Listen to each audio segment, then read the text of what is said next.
Asia cup cricket ഫൈനലിൽ India തിളക്കമാർന്ന വിജയം കൈവരിച്ചിരിക്കുന്നു.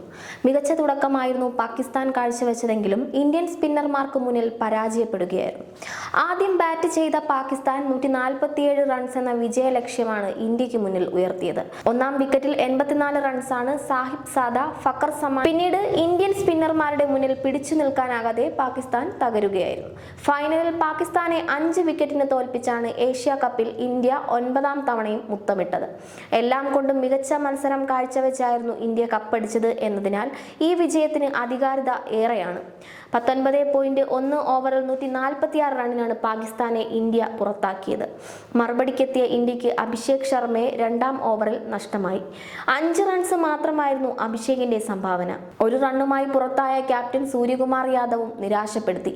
12 runs എടുത്ത ശുഭ്മാൻ ഗില്ലും പുറത്തായതോടെ 4 ഓവറിൽ 20 റൺ എന്ന നിലയിൽ പതറിയ ഇന്ത്യയെ തിലകും സഞ്ജുവും ചേർന്നുള്ള കൂട്ടുകെട്ടാണ് രക്ഷിച്ചത്.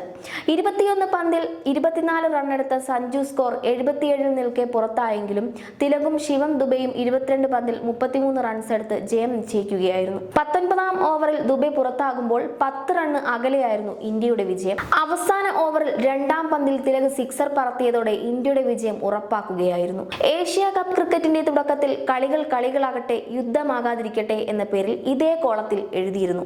അതിർത്തിയിൽ സംഘർഷം സൃഷ്ടിക്കുകയും ഭീകരതയെ പ്രോത്സാഹിപ്പിക്കുകയും ചെയ്യുന്ന പാകിസ്ഥാൻ നിലപാടിന്റെ പേരിൽ അവരുമായുള്ള ക്രിക്കറ്റിനെ ഭൂതന്ത്ര രാഷ്ട്രീയത്തിന്റെ ഉപാധിയാക്കുന്നതിന് വലതുപക്ഷ സംഘടനകളുടെ ശ്രമം ഉണ്ടായതിനാലാണ് അങ്ങനെ എഴുതേണ്ടി വന്നത്.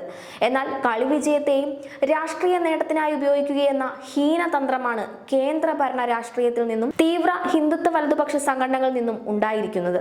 തങ്ങൾക്ക് വിയോജിപ്പുള്ളവരിൽ നിന്ന് അംഗീകാരം വാങ്ങാതിരിക്കുക എന്നത് പുതിയ പ്രതിഷേധ രൂപമാണ്. അടുത്തിടെ സമാനമായ സമീപനങ്ങൾ പലരിൽ നിന്നും ഉണ്ടായിട്ടുണ്ട്. തമിഴ്നാട് ഗവർണറിൽ നിന്ന് കോൺവെക്കേഷൻ സ്വീകരിക്കില്ലെന്ന് തീരുമാനിച്ച യുവതി കഴിഞ്ഞ മാസം വാർത്തകളിൽ ഇടം പിടിച്ചിരുന്നു. ഇത്തവണത്തെ ക്രിക്കറ്റ് വിജയവേളയിൽ ഇന്ത്യൻ ടീമും സമാന സമീപനം തീരുമാനിച്ചത് അവരുടെ നിലപാടിന്റെ കരുത്താണ്. എന്നാൽ ഇന്ത്യ വാങ്ങാതിരുന്ന പുരസ്കാരങ്ങൾ നൽകാതെ തിരികെ കൊണ്ടുപോയ നടപടി അംഗീകരിക്കാവുന്നതല്ല. ഇന്ത്യക്ക് അർഹതപ്പെട്ടത് തന്നെയാണ്. അത് നൽകാതിരിക്കുന്നത് അവരുടെ അല്പത്തമാണ് വ്യക്തമാക്കുന്നത്. ഇത് പറയുമ്പോഴും ഈ വിജയത്തെ സമ്പൂർണ്ണമായും രാഷ്ട്രീയവൽക്കരിക്കാനാണ് BJP ശ്രമം എന്നത് അപലപനീയമാണ്. പാകിസ്ഥാനെതിരായ ക്രിക്കറ്റ് വിജയത്തെ ഓപ്പറേഷൻ സിന്ദൂറിനോട് താരതമ്യം ചെയ്തിരിക്കുകയാണ് പ്രധാനമന്ത്രി പോലും. കളിക്കളത്തിൽ ഇന്ത്യയുടെ ഓപ്പറേഷൻ സിന്ദൂർ ഫലം അതുപോലെ തന്നെ ഇന്ത്യയുടെ വിജയമെന്നാണ് പ്രധാനമന്ത്രി വിശേഷിപ്പിച്ചിരിക്കുന്നത്. കേന്ദ്രമന്ത്രിമാർ ഉൾപ്പെടെയുള്ളവരും സമാന ചിന്തയാണ് പങ്കുവച്ചിരിക്കുന്നത്. പ്രധാനമന്ത്രി പോലെ ഉന്നത സ്ഥാനത്തിരിക്കുന്ന ഒരാളിൽ നിന്ന് ഉണ്ടാകാൻ പാടില്ലാത്തതാണ് ഇത്തരം സമീപനം. കളിയെ സൗഹാർദ്ദവും സാഹോദര്യവും വിളക്കി ചേർക്കുന്നതിനുള്ള ഉപാധിയാക്കുന്നതിനാണ് സമൂഹം ശ്രമിക്കാറുള്ളത്. ദീർഘകാല വൈരികൾ പോലും കളിക്കളത്തിൽ മത്സരിക്കുന്നത് പ്രതികാര ബുദ്ധിയോടെയല്ല, മറിച്ച് കളിമര്യാദകൾ പാലിച്ചും കഴിവ് തെളിയിച്ചും ജയിക്കുക എന്ന ലക്ഷ്യത്തോടെയാണ്. എന്നാൽ അവിടെയും വിദ്വേഷം വമിപ്പിക്കുന്ന സമീപനമാണ് BJP നേതാക്കളിൽ നിന്നും സംഘപരിവാർ സമൂഹ മാധ്യമ പ്ലാറ്റ്ഫോമുകൾ നിറയുന്നത്. 2 വിധത്തിലാണ് ഈ നിലപാടിനെതിരെ പ്രതികരണം ഉണ്ടായിരിക്കുന്നത്. ഒന്ന്, കളിയെ രാഷ്ട്രീയമാക്കരുത് എന്നതു തന്നെ. എന്നാൽ രണ്ടാമത്തെ പ്രതികരണമാണ് കൂടുതൽ ശ്രദ്ധേയമാകുന്നത്. നമ്മുടെ സൈനികർ ജീവൻ ബലിയർപ്പിച്ച ഓപ്പറേഷൻ സിന്ദൂറുമായി ഒരു ക്രിക്കറ്റ് വിജയത്തെ തുലനം ചെയ്യുന്നത് അങ്ങേയറ്റം അനാദരവാണെന്നതാണ് അത്. ഇത് വെറും വൈകാരികതയല്ല, മറിച്ച് സൈനികരുടെ പരമോന്നത ത്യാഗത്തെ ഒരു രാഷ്ട്രീയ മുദ്രാവാക്യമായി ചുരുക്കലാണെന്ന് എക്സിൽ പലരും കുറിച്ചിട്ടുണ്ട്.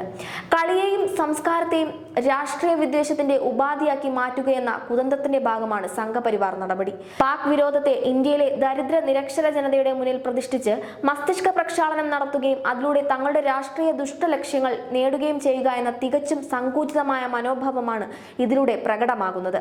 പാകിസ്ഥാൻ കാട്ടിയ അല്പത്തത്തെ നേരിടേണ്ടത് ഇത്തരം സമീപനത്തിലൂടെയല്ല. അതുകൊണ്ട് കളി വിജയത്തെ രാഷ്ട്രീയ കളിക്ക് ഉപയോഗിക്കരുതെന്നാണ് രാജ്യവും ലോകവും ആഗ്രഹിക്കുന്നത്.